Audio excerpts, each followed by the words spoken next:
बांकीपुर जीत के बाद प्रशांत किशोर का शंखनाद, अब बनाएंगे गांव में जनसुराज वालों की सरकार। पंचायत में उतारने जा रहे हैं 13,000 मुखिया कैंडिडेट। सीधे सम्राट चौधरी तेजस्वी से करेंगे दो दो हाथ। सेमीफाइनल से पहले लॉन्च किया ऑपरेशन पंच। भारत की राजनीति में प्रशांत किशोर एक बड़ा नाम है। पीके को सियासत का हेडमास्टर कहा जाता है। पीके ही वो रणनीतिकार हैं जिन्होंने 2014 के लोकसभा चुनाव के वक्त बीजेपी को जीत का प्लान तैयार किया था। पीके ने ही देश को गुजरात का मोदी मॉडल दिया, जिसके चलते आजादी के बाद पहली बार भारत में बीजेपी की अकेले पूर्ण बहुमत की सरकार बनी। पीके ने बीजेपी का साथ छोड़ा और कई दलों के लिए काम किया, कई राज्यों में सरकार बनवाई। पीके 14 सालों से चुनाव लड़ने के बजाय चुनाव लड़वा रहे थे। तभी अचानक उन्होंने बिहार विधानसभा चुनाव से ठीक पहले जनसुराज नाम के संगठन की नींव डाली। पीके सड़क पर उतरे, पूरे राज्य का दौरा किया, चुनाव में उम्मीदवार उतारे, लेकिन जनसुराज पार्टी का खाता नहीं खुला। तेजस्वी और राहुल गांधी की जोड़ी भी पीएम नरेंद्र मोदी और नीतीश कुमार की जोड़ी पर भारी पड़ गई। बिहार में एनडीए की सरकार बन गई। हार के बाद पीके डटे रहे। मौका मिलने पर उन्होंने बांकीपुर से बीजेपी के किले को ध्वस्त कर विधायक चुन लिए गए। इस जीत के बाद पीके ने बड़ा ऐलान कर दिया है। पीके ने पंचायत चुनाव में उम्मीदवार उतारे जाने की मुनादी कर दी है। बांकीपुर विधानसभा उपचुनाव में मिली जीत में प्रशांत किशोर और जनसुराज पार्टी उत्साहित है। अब टारगेट 2029 का लोकसभा चुनाव और 2030 का विधानसभा चुनाव है। पीके इन दोनों चुनाव से पहले पंचायत चुनाव में अपना दमखम दिखाना चाह रहे हैं। पीके पंचायत चुनाव को विधानसभा चुनाव का सेमीफाइनल मानकर चल रहे हैं। ऐसे में उन्होंने पंचायत चुनाव के साथ ही विधान परिषद के जनसुराज के उतारने की डुगडुगी बजा दी। ऐसे में उनकी कोशिश पार्टी को पंचायत में मजबूत करने के साथ साथ उच्च सदन में भागीदारी बढ़ाने की है। इसको लेकर रणनीति भी तैयार कर ली गई है। प्रशांत किशोर का लक्ष्य हर जिला परिषद में जनसुराज का चेयरमैन बनाने का है। पर सीमन की प्रक्रिया के कारण पंचायत चुनाव के कार्यक्रम में बदलाव संभव है, लेकिन पार्टी ने संगठनात्मक आधार पर अभी से तैयारी तेज कर दी है।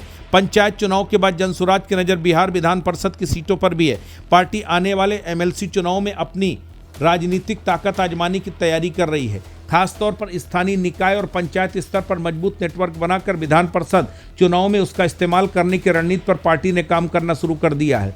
चुनाव को लेकर जनसुराज पार्टी के प्रदेश अध्यक्ष मनोज भारती ने मीडिया से बातचीत के दौरान कहा, हम लोग बिहार में फोकस कर रहे हैं। निचले स्तर पर संगठन को मजबूत किया जा रहा है। आने वाले समय में हम लोग पंचायत और विधान परिषद समेत अन्य स्थानीय चुनाव पर मजबूती से भाग लेंगे।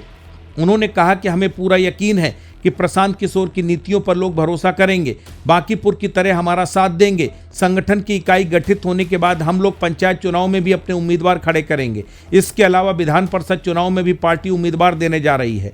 बिहार के लोगों की इच्छा है कि प्रशांत किशोर के उम्मीदवार राज्य में होने वाले हर स्तर के चुनाव में हिस्सा ले। इन सब के बीच राज्य निर्वाचन आयोग ने 2026 पंचायत चुनाव के लिए परसीमन की प्रक्रिया शुरू कर दी है। ग्राम पंचायत, पंचायत समिति और जिला परिषद के नए परसीमन की अधिसूचनाएं भी जारी होने लगी हैं। मौजूदा 8,053 ग्राम पंचायतों के मुकाबले नई व्यवस्था में करीब 13,000 मुखिया चुने जाने की तैयारी है। बिहार में 20 से 29 वर्ष के करीब 1,63,00,000 मतदाता हैं। करीब 14 लाख युवा पहली बार वोट डालने वाले हैं। राज्य की करीब 58% आबादी 25 वर्ष से कम उम्र की है, यानी पंचायत चुनाव में युवा आबादी निर्णायक भूमिका में हो सकती है। ऐसे में पीके की नज़र युवा वोटर्स पर टिक गई है। उन्होंने बांकीपुर के युवाओं से नौकरी के लिए सीवी भी मांगे। पीके युवाओं की बात भी कर रहे हैं। शिक्षा, नौकरी को लेकर पीके बीजेपी को घेर रहे हैं। जानकार बताते हैं कि पंचायत चुनाव से जेएनजी बड़ी भूमिका निभाने वाले हैं। बांकीपुर चुनाव ने बिहार ही नहीं बल्कि पूरे देश को संदेश दिया है। अगर पार्टी लाइन पर चुनाव होता है तो प्रशांत किशोर को फायदा मिलेगा। कांग्रेस भी युवाओं को लुभाने के लिए कन्हैया कुमार को आगे कर रही है। वहीं प्रशांत किशोर को राष्ट्रीय राजनीति में एंट्री को लेकर अटकलें तेज है। यूपी और पंजाब जैसे राज्यों में उनकी सक्रियता चर्चा जरूर है, लेकिन फिलहाल जनसुराज का घोषित फोकस बिहार पर ही है। इसलिए यूपी, पंजाब सहित 7 राज्यों में सीधे चुनाव लड़ने की रणनीति को लेकर वो जल्दबाजी नहीं करना चाहते। अभी वो बिहार में संगठन को मजबूत करना चाहते हैं। बांकीपुर में जीत के बाद प्रशांत किशोर ने साफ संकेत दिए हैं कि अब उनका मॉडल सिर्फ भाषण और अभियान तक सीमित नहीं रहेगा। उन्होंने विधायक बनने के बाद क्षेत्र में काम को अपनी राजनीति का आधार बनाने की बात कही है। निजी स्कूलों की फीस, रोजगार और स्थानीय समस्याओं जैसे मुद्दों को लेकर उनकी सक्रियता इसी रणनीति का हिस्सा मानी जा रही है।